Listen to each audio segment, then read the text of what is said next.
AB 603, this law promotes the establishment and barangay councils for the protection of children. But participation is not mandatory, leading to few active councils focused on CICF. The Lupong Tagapamayaka and the BCPC. These groups rarely utilize diversion methods.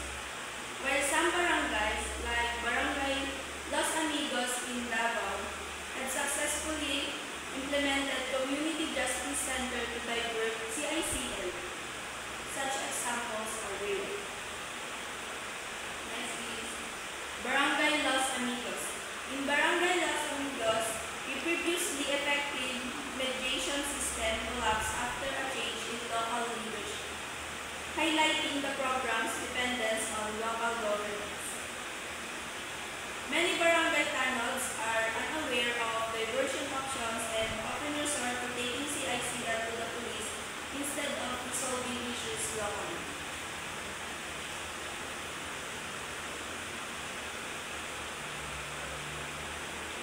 The Katarungang Pambarangay law only briefly addresses children, indicating it doesn't fully meet their needs in justice system. It allows conflict resolution only with a private complainant and for minor offenses, which can unfairly penalize children for actions that wouldn't be crimes for adults. In Manila and Davao, many kids face custody for minor local ordinance violations, raising concerns about fairness. While there's support for community-based diversion, a more focused approach for children's justice within the BCPC is needed, including specific guidelines and an executive order. Local partnerships and the commitment of officials are essential for effective BCPCs and diversion practices. To maintain effective community diversion programs, it's essential that the members of the Lupon or Community Justice Center are not solely barangay officials, as their positions can change with elections. This stability is crucial for ongoing support and continuity in these programs. Different models of diversion are necessary to address the unique needs of various communities effectively. Engaging parents, social workers, and lawyers early in the investigation process can help create a supportive environment for the child, facilitating discussions about diversion options. The findings show that some police departments are already implementing diversion strategies. For example, in Cebu, the Women and Children's Desk work with shop owners to divert a large percentage of CICL cases, highlighting the importance of collaboration. In Davao, police also referred many cases to social services, indicating a proactive approach, focusing on areas with higher rates of offenses can enhance the effectiveness of these diversion efforts. So next is the violence against the CICL and failures in due process by law enforcers. These studies revealed that violence against children in conflict with the law by law enforcers is prevalent, with verbal, physical, and psychological abuses being common. There is a significant failure to respect children's rights and ensure due process, as highlighted by the lack of comprehensive guidelines on the handling CICL in the main Philippine National Police Handbook. Instead, once arrested, many law enforcers view these children primarily as criminals, disregarding their rights. Additionally, there is a need for superiors to actively monitor and address violations. Law enforcers often lack a proper understanding of children's rights and relevant international standards.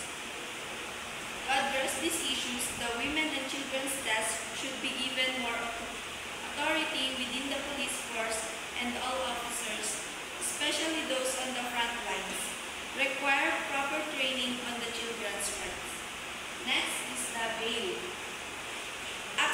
bail for children in conflict with the law is severely restricted, often favoring wealthier individuals due to its monetary nature.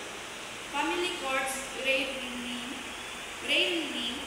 recommend release on recognizance, resulting in prolonged detention of unconvicted children for 2 to 3 months in poor conditions. Social workers, prosecutors, and police seldom advocate for ROR or affordable bail options, and judges often underutilize their authority to grant bail, especially when children lack legal representation. Delays in bail hearings can lead to children aging out of the juvenile system, losing access to lenient rehabilitation options. For example, a 15-year-old boy arrested for shoplifting may have his bail set at 20,000 pesos, which his family cannot afford. As a result, he spends 3 months in a crowded detention center, missing his school. By the time his bail hearing occurs, he has turned 18 and faces a harsher adult sentence, highlighting the severe long-term consequences of limited bail access for young offenders. Next is the increased budget to improve conditions in custodial centers. These studies reveal that conditions in police cells and jails are severely inadequate, with overcrowding and the lack of basic necessities such as bedding, clothing, and food. In fact, the daily budget for each detainee is only 30 pesos, which barely covers a single meal in Metro Manila. Additionally, there are no educational programs or rehabilitative activities for children in conflict with the law, while diversion programs would alleviate some of these issues. Police still need a budget to maintain the facilities properly. So next is the lack of access to information and failures in due process. Children in conflict with the law often lack access to crucial information about their rights and the justice process, leaving them unable to advocate for themselves. Many do not understand the charges against them at the time of arrest and are not informed of their rights, such as contacting a parent or lawyer.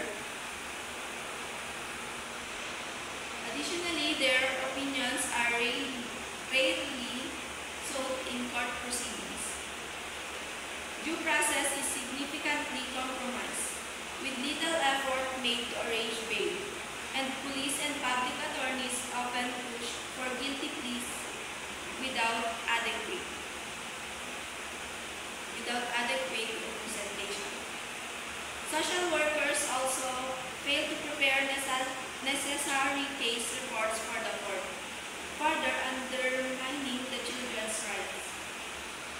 Next is the court practice and non-custodial sentences.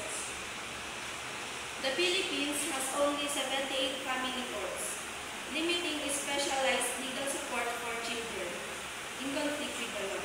Delays of up to 5 months before arraignment leave many CICL detained without conviction.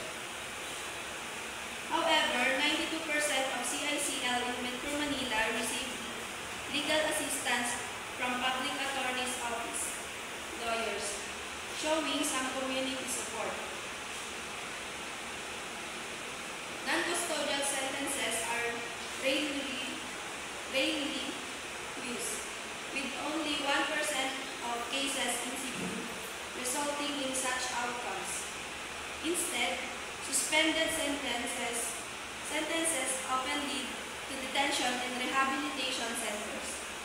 The Supreme Court ruling on juveniles could help by suspending sentences for CICL, but it currently limits diversion to minor offenses.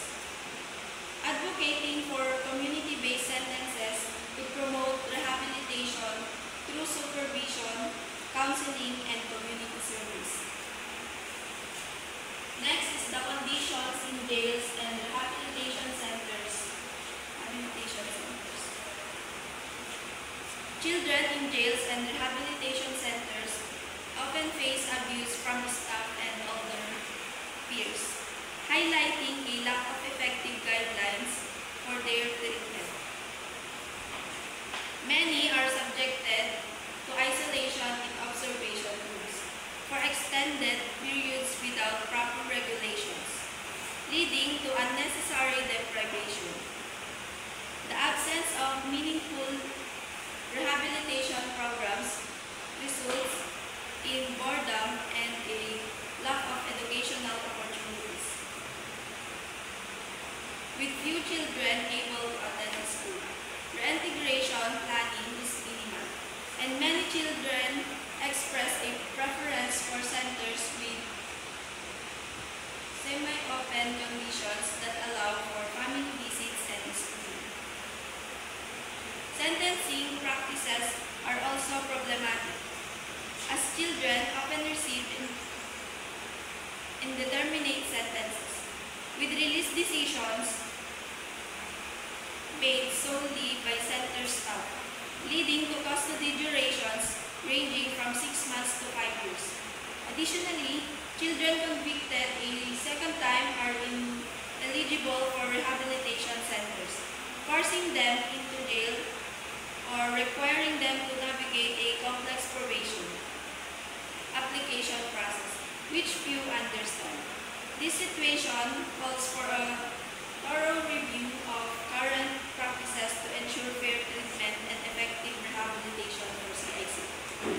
For example, a 14-year-old boy is a first-time offender for petty theft may be placed in a rehabilitation center with an indeterminate sentence. Despite his good behavior, he could remain in custody for up to 3 years because the staff decides when he can be released. During his time there, he is often isolated for minor infractions and has limited access to educational programs, leaving him feeling bored and hopeless about his future. This highlights the urgent need for reform in how children are treated in these facilities. Next is the prevention of offending. Preventing youth crime is crucial but often overlooked. Key factors driving children toward criminal behavior include poverty, violence at home, school dropout, peer pressure, negative public perceptions, and overcrowded living conditions.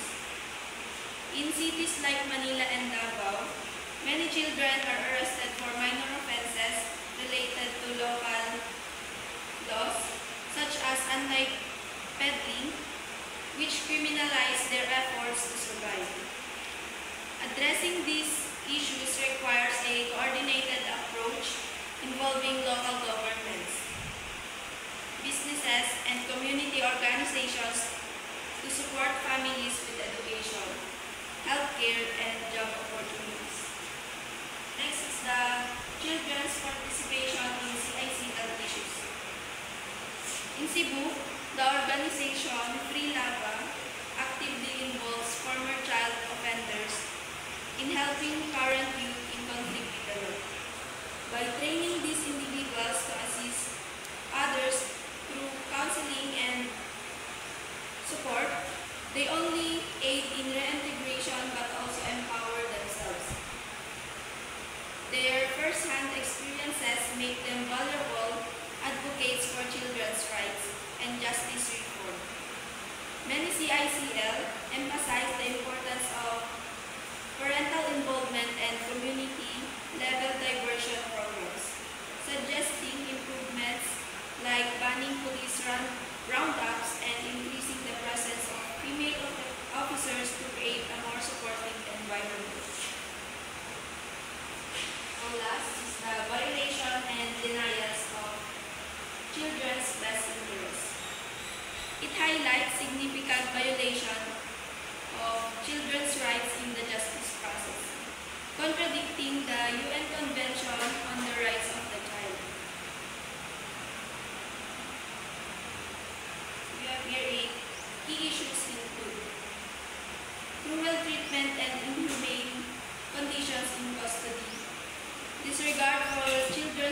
privacy during legal proceedings, delays in resolving cases leading to prolonged detention, lack of opportunities for children to express their views in court, neglect of basic needs like food, clothing, and medical care, unjustified detention, contrary to guidelines recommending it only for serious offenses, failure to use diversion options that could resolve cases outside of court. Example, a child caught stealing food may face harsh arrest instead of receiving community service or counseling, which would better support their rehabilitation. To improve children's rights and the justice system in the Philippines, a multi-faceted approach is needed.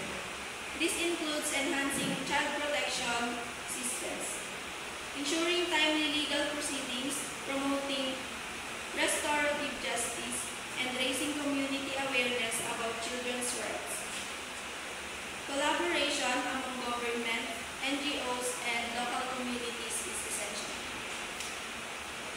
A just society is measured by how it treats its most vulnerable members, particularly children. Prioritizing education on children's rights and training law enforcement on child-friendly practices can help address the root causes of juvenile offending. By fostering empathy and understanding, we can create a society that protects and nurtures children, leading to a more